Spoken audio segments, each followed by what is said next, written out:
What's up YouTube, it's your boy Nash here, welcome back to the channel. And after a long anticipation, after I believe it's well over a year and a half, I believe, I finally got the Dark World deck completely updated. And I have to admit, it's a lot better than the last build. Because if you guys remember the last build that I did, it was, it was unique. It was very unique, I will say. But I have a feeling that this one might be just a little bit better. I feel it might be just a tad bit better than the last build. But the side deck, I know what you guys. Once you get a look at the side deck, you guys are gonna ask me why this. Trust me, you will know. You will know. But the extra deck is super lit. The main deck is super lit.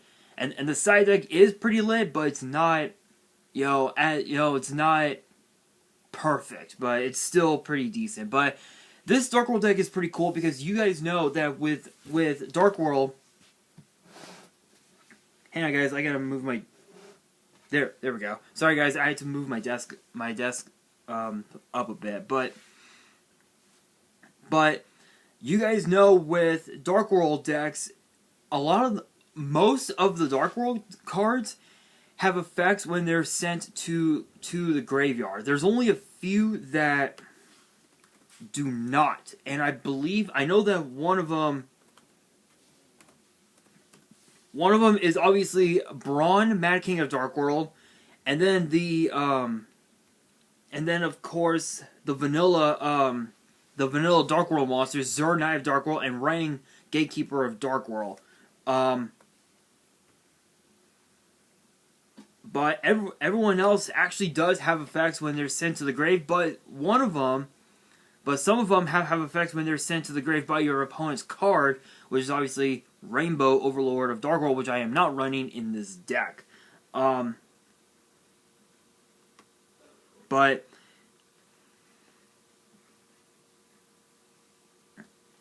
I have to admit, it's kind of a cool deck. It's kind of a cool deck, but I'm not going to waste any time.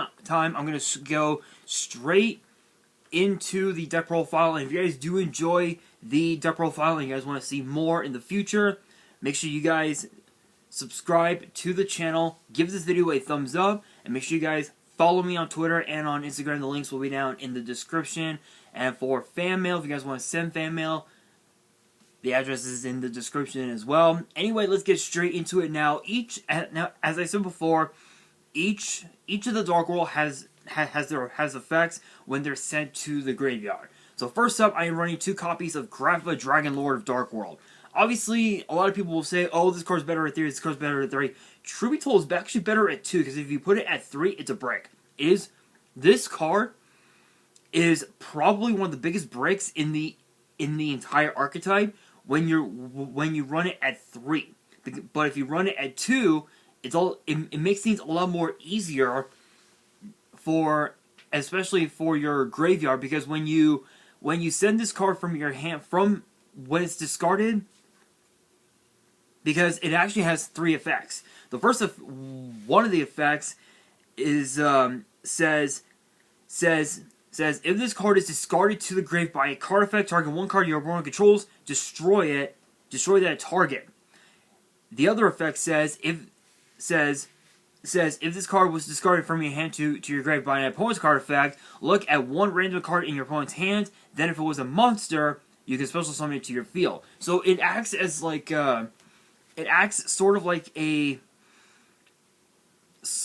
confiscation snatch steal of sorts, which is really, really cool. But the first effect, which is the first couple lines of text, says you can special summon this card from your graveyard by returning one Dark World monster you control to the hand except this card. So what that means is if your opponent were to activate a card like, say, I'll say card destruction. Let's just say that Grapha's effect, all 3 of Grapha's effects would trigger not in the same chain, but rather in the same round of swords. And what I mean by that is the last two effects would trigger in the same chain. Not only would you be able to pop your opponent's cards, but you will also be able to summon a monster from your opponent's hand, depending on what card you discard from their hand. And during your turn, if you have another Dark World monster on board, you can just compulse it back to your hand, special summon this, and you have potentially a 3000 beat stick on board off of the effects of the Gates of Dark World, which is just really cool. Next up, we have one copy of probably one of the most questionable cards in the deck. I know you guys are thinking, you're thinking, why this card? I'm only running one copy of Lucent, Netherlord of Dark World. The reason why I chose this card instead of the other 6-star monster, which is Latium, Exarch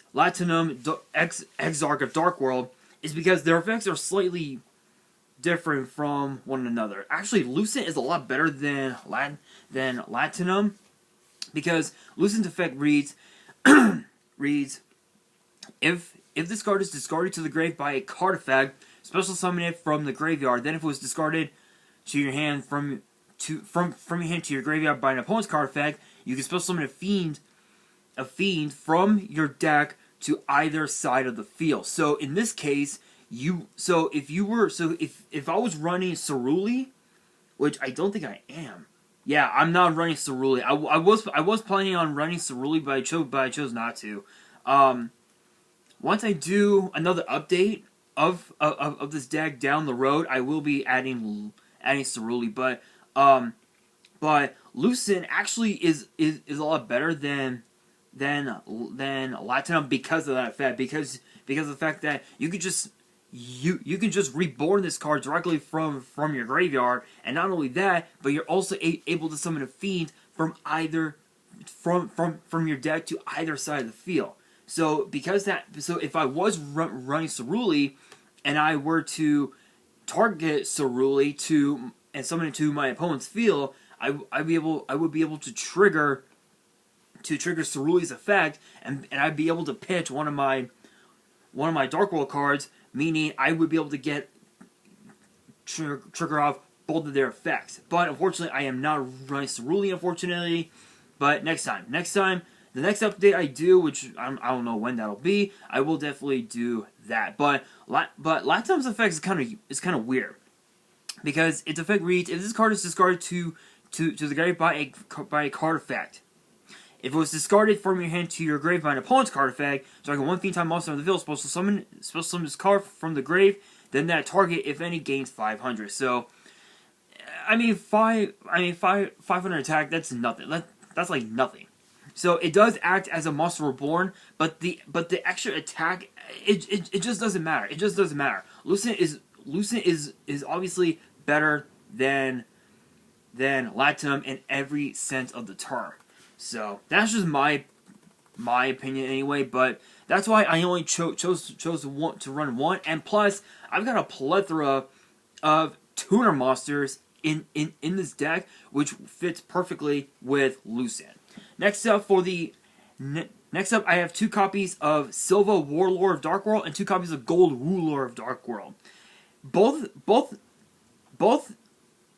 Silva and Gold have the effect where if it's discarded by your card effect, you can just reborn this card directly from the graveyard. But their effects are so different from one another, because Silva's effect, when it's discarded to your graveyard from your hand to your graveyard by an opponent's card effect, you can actually just compulse 2 cards from their hand, or actually rather, you can actually double trap Dust Shoot your opponent's hand. And what that means is that you can target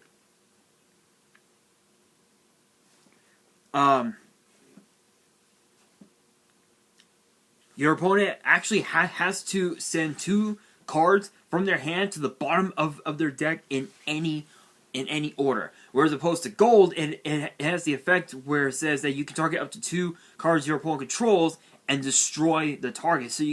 So it could be a Twin Twister, It could be a double trap hole. It could literally be any way you want it to go. So Silva focuses on the hands when it's discarded by an opponent's card effect. Gold focuses on the board, which is just really good. And then for the 4-star monsters, we have triple copies of Brawn, Mad King of Darkworld. This card is just absolutely. This card is a house. Being a 2100 beat stick with gates, absolutely incredible. Being able to deal damage and then just discard a card from your hand to get off the Dark World effects is just absolutely insane.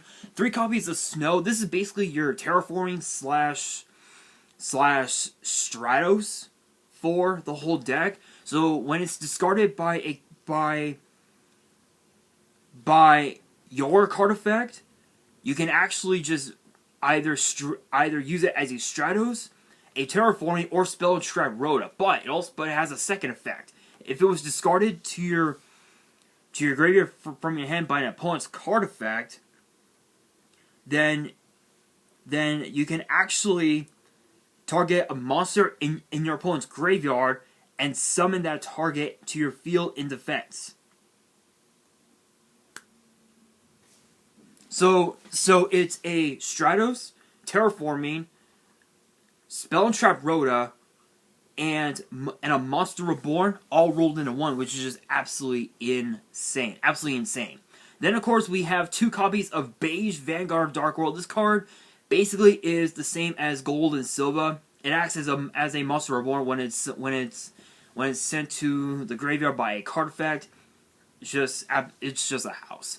Then, of course, we have 2 copies of Bro, Huntsman of Dark World. I know that my last build I was like running 2 or 3, but I decided to cut it down to 2 only because I didn't have a whole lot of room for to have 3. But it's still basically a pot of greed of sorts, which is just really cool. Which is just absolutely insane. So if it was discarded from your hand to your grave by your effect, you get to draw a card. But if it was from your opponent's card effect, you actually get 2 cards instead of 1, which is absolutely insane. And then to round out the Dark World monsters, we've got 2 copies of Grand Tactician of Dark World. This card is actually an MST. That's all it is. It's just an MST. Not much else to say about that. Now for the support of the whole deck, I'm actually running quite a few. So first up, we got the 1 copy of Doomsday Horror. This card is actually really good because that you're gonna be doing a lot of banishing off of the effects of cards like Allure and of course Gates of Dark World and whatnot. This card just ensures that all of your dark monsters go back into the graveyard when this card is destroyed. So if you guys have never seen this card before, this was actually released, I think, in Power of the Duelist. Or maybe I think Phantom Darkness was its original release. It's a 4-star Dark Fiend with question mark attack and defense. And its effect reads, this card's attack and defense are equal to the number of banished dark monsters times 300. If this card is destroyed and sent to the grave, return all banished dark monsters to the graveyard. So this actually works both ways. So if your opponent has dark monsters banished and you have them as well, its attack and defense will just skyrocket to however many points it wants.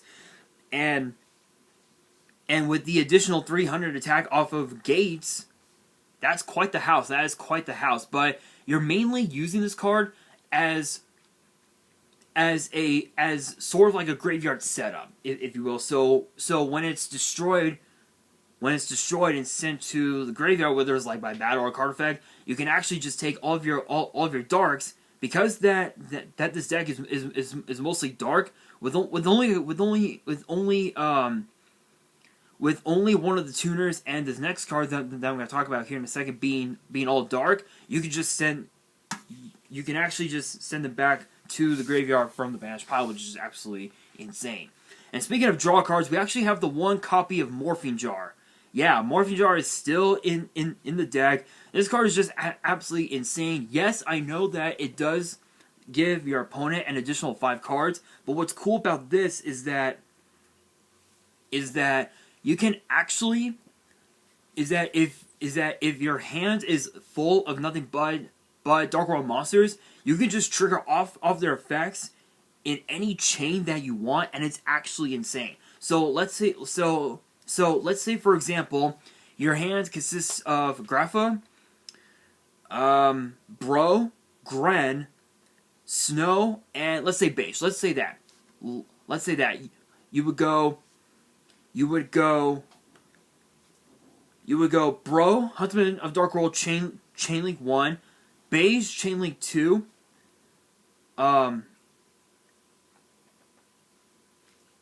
Grapha, Chain Link 3, Snow, Chain Link 4, Gren, Chain Link 5. So you'll be able to pop cards and be able to resummon Beige from your graveyard, plus terraforming out your Gate to Dark World and get a +1 out of it. So it's as if you essentially drew 2 cards from your deck, which is absolutely insane. So with especially with Morphing Jar, that's pretty cool. Now for the tuner monsters, we actually have 2, 4, 6, 8 tuners. Excuse me, in the deck. First up, we have 2 copies of Dark Resonator. Yes, I am actually running the Resonator package.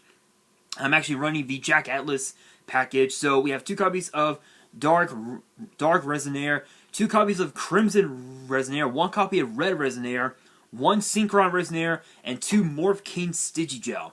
Dark Resonator is just really cool. Yes, I know it's a 1300 beat stick, but that doesn't matter. You're gonna be using it as tuner, as synchro material to summon out, most likely to summon out your Red Rising Dragon if you were able to make it. But still, it's a nice tuner to have. Then of course Crimson Resonator. This card is actually really good.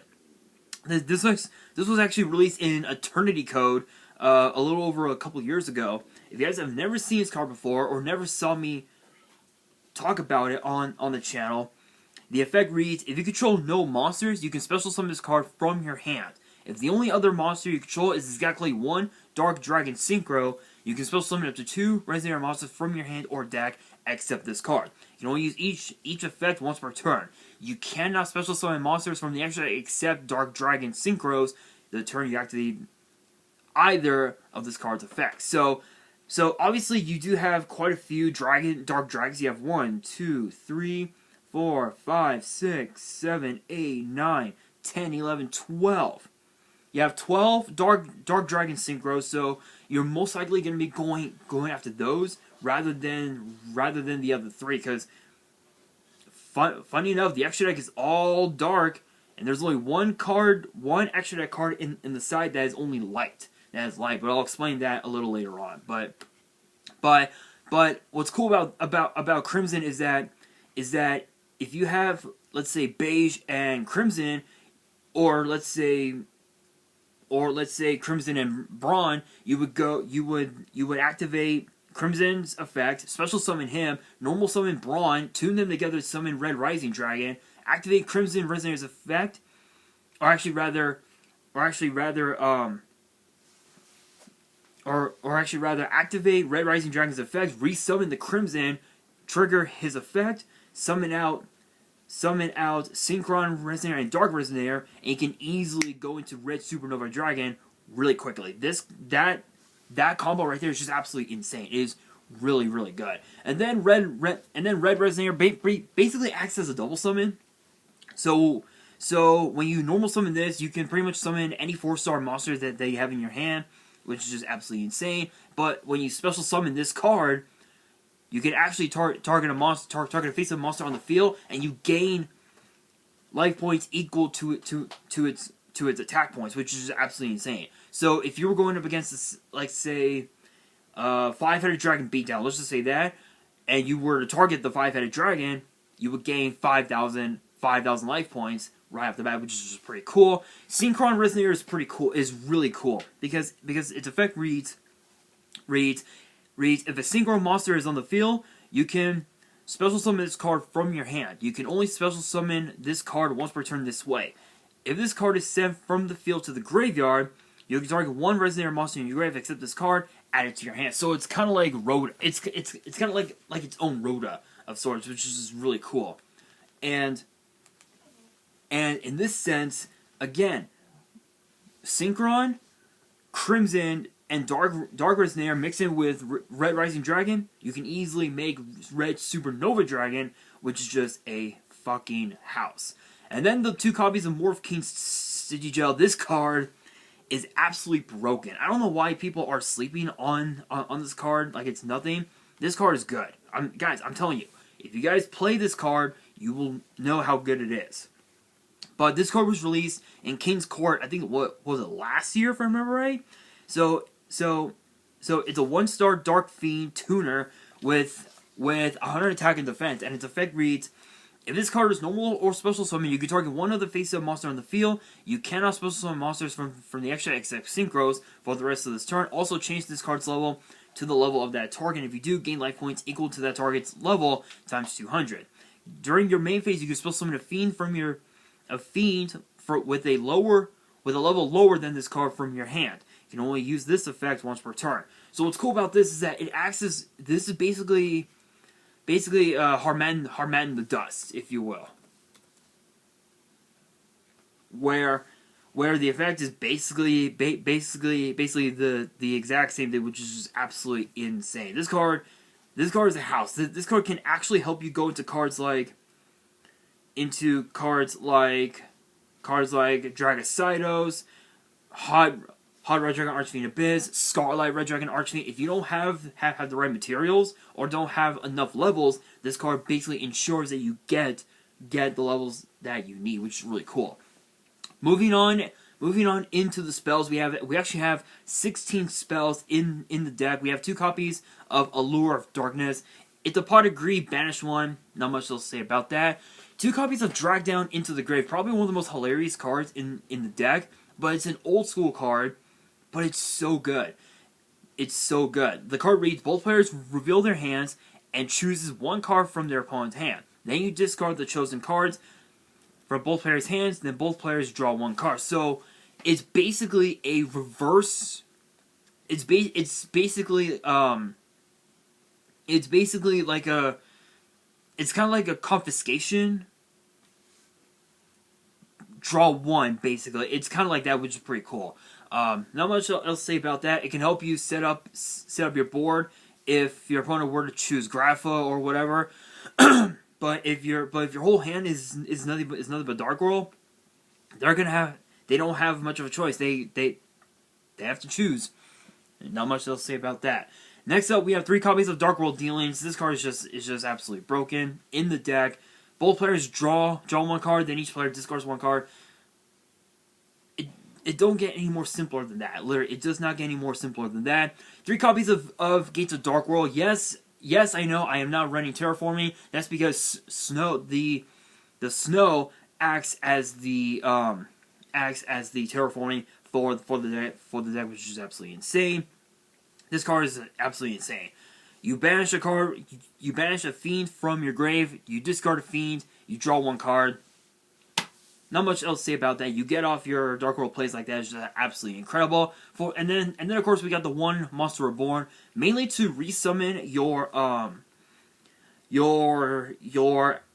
extra deck monsters, but you can also use it to resummon Brawn and then go for Crimson Resonator, go into Red Rising Dragon, and then go into the Supernova. Absolutely insane. 1 copy of Gateway to Dark World. I know what you guys are thinking. You're thinking, why only 1? Truth be told, this card is honestly not that good. This is probably another one of the more weirder cards in the deck. But if you summon this during your opponent's end phase, then you're basically bypassing the second effect, where it says you cannot summon other monsters that turn to activate this card, but you can set. So you're basically bypassing the no summon rule by playing this card during your opponent's end phase, which is pretty cool. And then to round out the spells, we have 2 copies of Resonator Engine. This card is basically it's kind of like a, I guess you could say it's like I guess you could say it's kind of like what you call it? It's kind of like a pot of avarice of sorts. But what's cool about this is that you're taking 2 Resonator tuners from your graveyard, putting them back into your deck, and you're adding a 4-star monster from your deck to your hand. So it's kind of like it's kind of like Recycle 2 Rhoda, sort of, which is really cool. And then of course we got the 2 copies of Resonator Call. Obviously if you open with this card but you don't open with any of your tuners, this card basically gives you a tuner right off the bat. So it's as if you got 10, 12 tuners in your deck in the form of the 8 original tuners plus the other 4 in the form of the engine and of course the calls themselves. And then of course the traps. I know what you guys are thinking, why run traps? Nobody runs traps anymore. This deck actually runs traps, but they are so good. We have 2 copies and we have 2 of each. So we have 8 traps. We have 2 copies of the Horses of Darkness. This card basically just gives you a very distinct hand advantage over your opponent. Target 2 Dark World monsters in your grave, add them to your hand. Not much else to say about that. 2 copies of Dark Deal. This is actually the most hilarious card in the deck. But what's cool about this is that its effect. It says when your opponent activates a normal spell, pay 1,000 life points. The effect of that normal spell becomes your opponent discards 1 random card. Hello?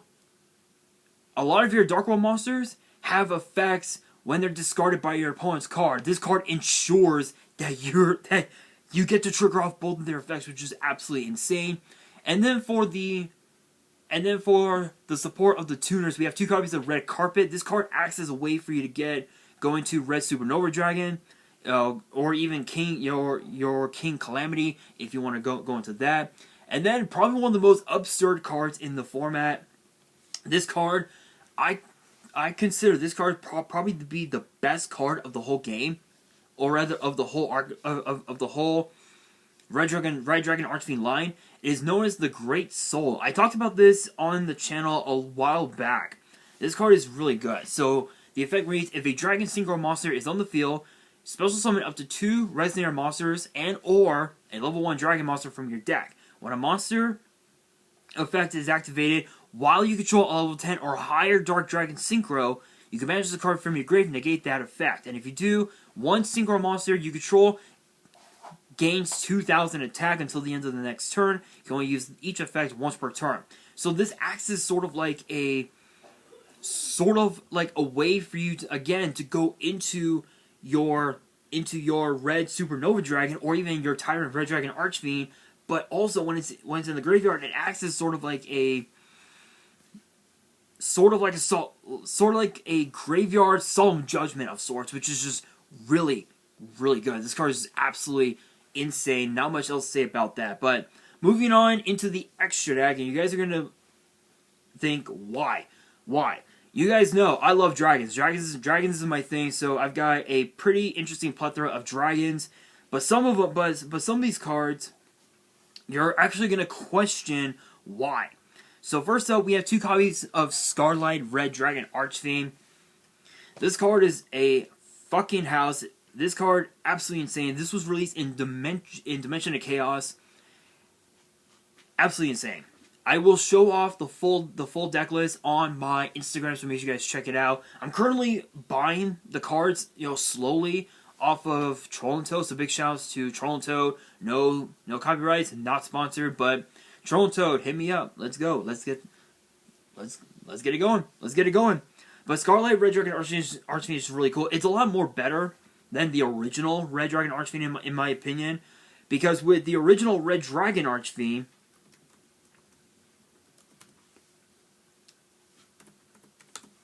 with the original Red Dragon Archfiend, its effect read after damage count. If this card attacks a defense position monster, your opponent controls, destroy all defense position monsters your opponent controls. During your end phase, destroy all the monsters you control that did not declare an attack this turn. This card must be face up on the field to activate and resolve this effect. So this basically is a dark hole. which you don't want that. You don't want that. You don't want that. That's why I chose to run Starlight, because Starlight is a little bit better. Yes, it does act as a dark hole, but if this card is the only card you have on the field, it's basically Regeki, and it's basically a Regeki just desserts. Where what I mean by that, hang on guys.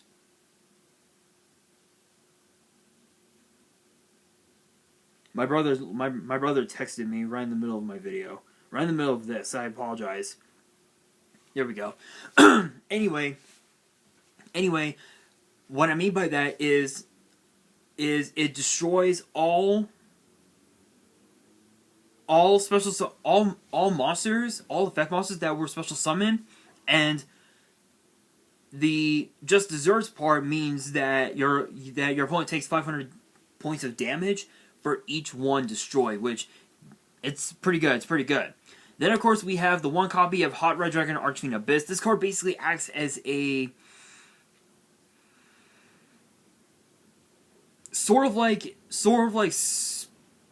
this acts as sort of like a onboard negation. So what's cool about this is that the first effect is a quick effect, meaning you can target a card, face-up card that your opponent controls, and negate effects until the end of the turn. So if your opponent were to have, let's say I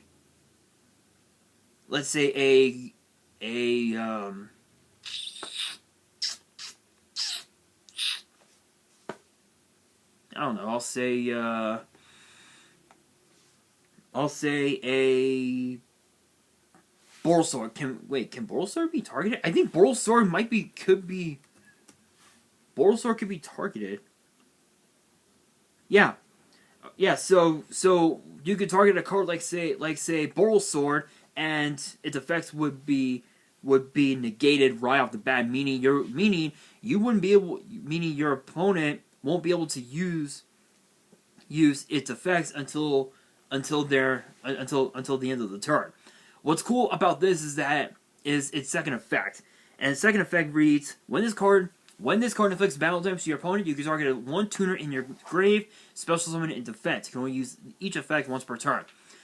When this card, obviously this is one of those cards that will miss timing. Rather, its second effect is what I meant. The second effect will miss timing. So obviously a card like Ghost Spell will easily stop it right in its tracks.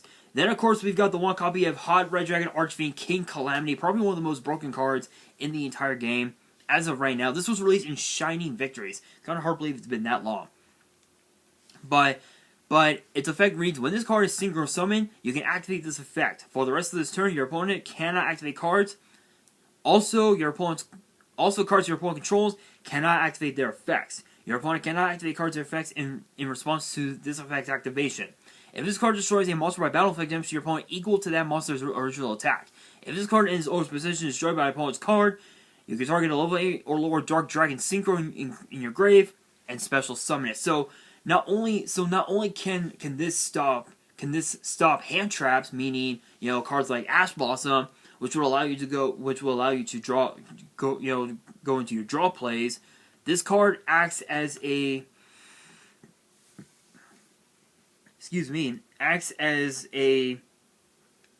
way to deal even more damage to your opponent, but also a way to just bring back your Scarlet Red Dragon Archfiend, or even your Red Rising Dragon if need be, which is absolutely insane.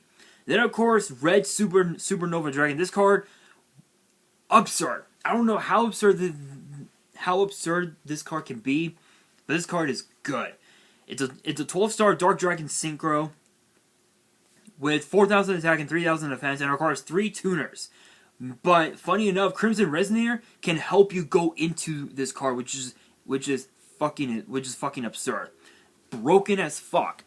The effect reads: must first be synchro summoned. Gains 500 attack for each tuner in your grave. Cannot be destroyed by your opponent's card effects.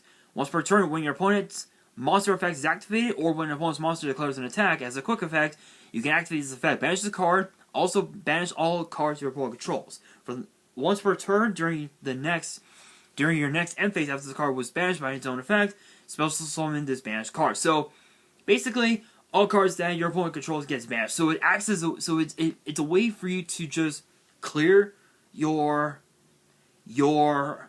opponent's board and be able to attack per game right off the bat, which is just absolutely insane. Then Tyrant Red Dragon Archfiend, probably one of the most weird cards in this deck, but it's so good, so good. Must be synchro summoned and cannot be special summoned by other ways. You can only use each of these effects once per turn. It actually has two. During your main phase 1, you can destroy all of the cards on the field. Also, for the rest of the turn, other monsters you control cannot attack. During other player's battle phase, when a spell or trap is activated, you can negate the activation. If you do, destroy that card, and if you do, this card gains 500 attack. So basically, it can go up to 4. It can go up to 4K. So it acts as sort of like a Psalm Judgment, if you will, which is just absolutely insane.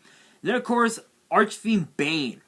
Hot Red Dragon Archfiend Bane. This card basically is sort of like a Monster Reborn for your Red Dragon Archfiend card. So with this, you can target one of your monsters that you don't need at the moment. Resummon the Scarlight, and you can just pop off right there, which is absolutely insane. But what's even more cool is its second effect, where it says when this card inflicts battle damage to your opponent, you can special summon 2 tuners with the same level, one from your deck and one from your grave, in defense position. You can only use each effect once per turn. This card is another way that you can help go into your King Calamity, which is just absolutely insane. So you could do Crimson Resonator and Red Resonator, special summon them, activate Bane's effect, where you can sack off your Morphcane Stigigel, resummon the Scarlight, tune your Crimson and Red Resonators with your Scarlight, summon King Calamity. King Calamity's effect would trigger, activate a card like activate your Monster Reborn, resummon the Scarlight, and you have 3 synchros right off the bat, which is just too good. It's just too good. Then of course we have 2 copies of Red Rising Dragon. This card is so much better than Red Wyvern. Red Wyvern is so weird. Red Wyvern is one of the weirdest cards ever. I would not recommend playing that card.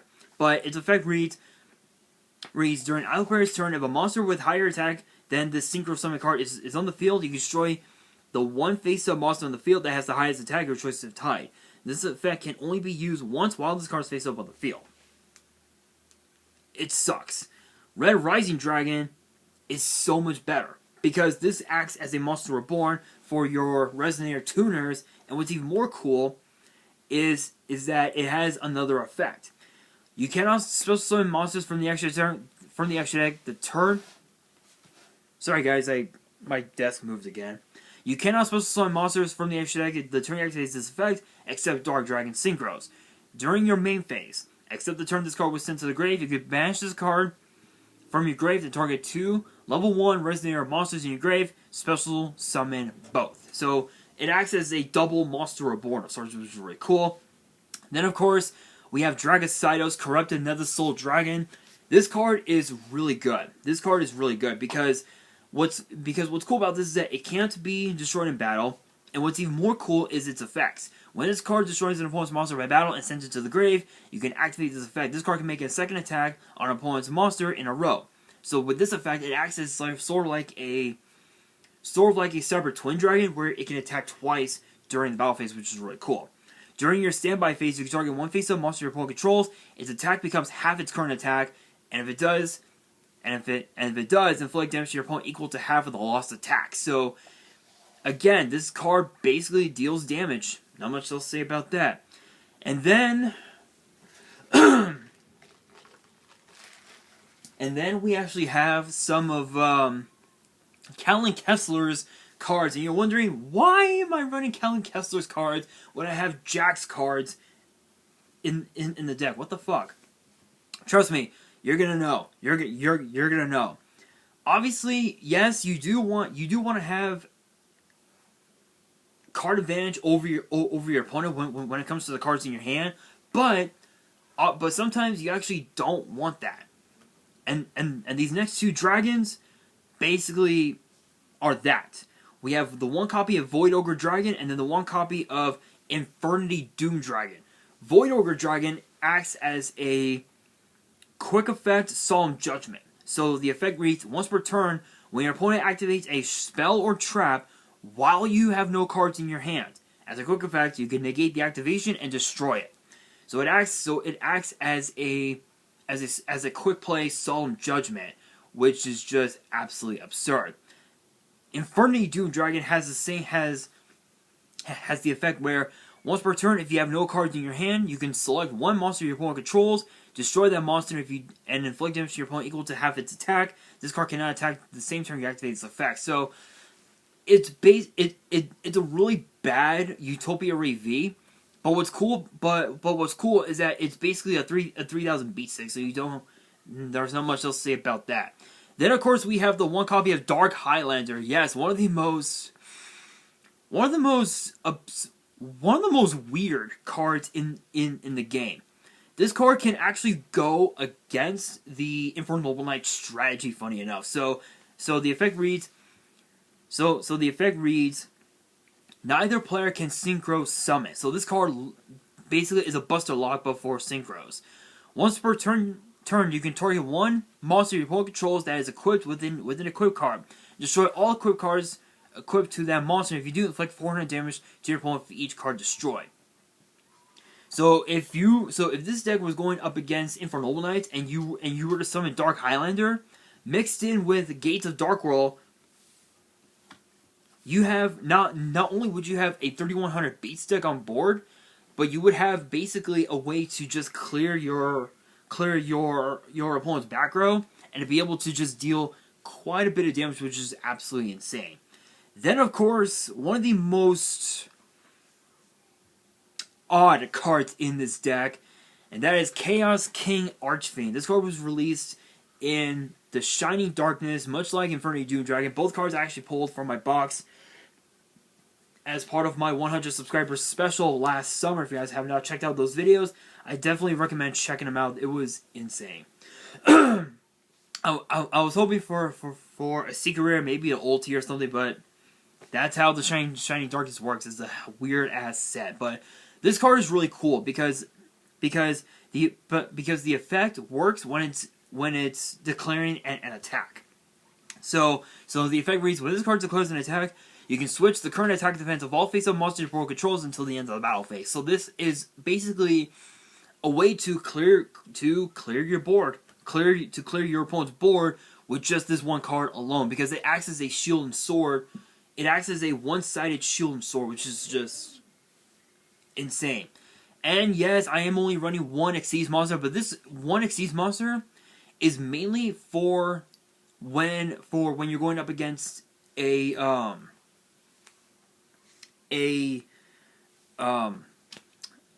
you call it? Any of those like Mystic Mind burn decks. This card basically counters it. It is number 14, Greedy Saramaya. This card, absolutely broken. Really good card. I don't know why people are sleeping on this card, but this card requires 2 level 5 monsters, and you have 4 of them, so you're pretty much just lit. But the effect reads, excuse me. The effect reads, your opponent takes any effect damage you would have taken from their card effects instead. So with this, if your opponent were to activate, like, say, Ring of Destruction, and they were to target, let's say, your Scarlet, or I'll say your Dragositos. Instead of you taking the 4,000, your opponent takes it instead. So basically, they just kamikaze themselves, basically. So, yeah. But its second effect is really cool. When this card destroys an opponent's monster by battle and sends it to the graveyard, you can detach one material from this card, destroy all monsters on the field whose current attack is less than or equal to the original attack of destroyed monsters in the grave. So, obviously, So obviously, because that your monsters are going to be higher than 2,500, it's another one-sided dark hole, which is just absolutely absurd. Absolutely absurd. Now for the side deck. I know this is going to be a weird side deck, but I decided to do it like this. So I know that the last Dark World deck I did, that I profiled, I did run Yu-Gi-Oh in the main, but I decided to put them in the side just as just in case if I go up against a deck that tries to just go head on, this card Yu-Gi-Oh basically acts as a way to stop your opponent dead in their tracks, which is just absolutely absurd. Then the one copy of the Suppression Pluto. All I can tell you guys about this card is that this acts as a Snatch Steal or a Dust Tornado.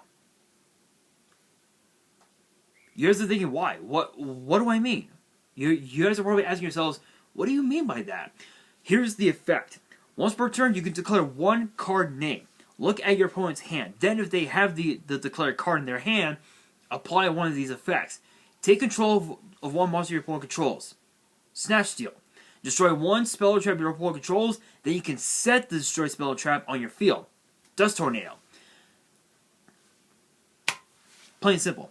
And then of course the side frame Lord Omega, just in case if your opponent does banish the Doomsday Horror by triggering its effect by using Call By, Side Frame Lord Omega just acts as a way to slowly bring them back into your graveyard, which is really cool. Which is really cool. And what's even more cool is that once per turn you can actually just randomly banish a card from your opponent's hand just by banishing this card as well, which is pretty cool. Then of course we got the one card destruction, just in case if you want to just go off with your Dark World cards. Book of Lunar Eclipse. This card is only in the side mainly for the Morphing Jar. So what's cool about this is that you can target up to 2 monsters on the field, change them to face down defense just by discarding one card. Unfortunately, the discard effect is cost. Is for costs. So because of that, none of the Dark World cards will be able to trigger, which is unfortunate. But you're still able to flip down your Morphing Jar, flip it back up, and you're able to just pop off from there. Then of course we have the 2 Fires of Doomsday for obviously Yu-Gi-Oh. But once Yu-Gi-Oh is destroyed and sent to the grave, you can automatically summon Terror Incarnate, in which case you don't need the Fires of Doomsday. Then of course we've got the 2 copies of Prohibition. This card basically stops pretty much any card in the format, which is absolutely absurd. So the effect reads: activate by declaring one card name. Cards with that name and their effects cannot be used. Cards already in the field are not activated, including face down cards. Not much to say about that. This card can actually stop Nibiru because you're going to be doing a lot of special summoning. Nibiru will indeed come into play, but Prohibition just stops it dead in its tracks. And then to round out the whole deck, we've got 2 copies of Zing Zang Hu, a nice way to stop your opponent from activating cards like Imperm and your Solemn Judgment and whatnot. So it's pretty nice. And then of course speaking of Solemns, we have 2 copies of Solemn Warning to round out the whole deck. So all in all, this deck is absolutely nutty. Absolutely crazy. I did a lot of test playing with this deck. I think it took me about a year and a half to get the deck complete. Finally got it done. I don't know when I will update this deck, but I know that I will be updating my Shark deck as well as a couple of other decks. So make sure you guys stay tuned for those. But that will do it for today's video. Hopefully you guys enjoyed. If you did, make sure you guys smash the thumbs up button. If you guys are new to the channel, you guys want to see more deck profiles in the future. Make sure you guys subscribe to the channel and hit that notification bell so you guys do not miss out on any new content that comes your way. And be sure to follow me on Twitter and on Instagram. All the links will be down in the description below. And if you guys have any fan mail that you want to send me and want me to open up on the channel, my address will also be in the description as well. And on that, this is your boy Nash, signing out.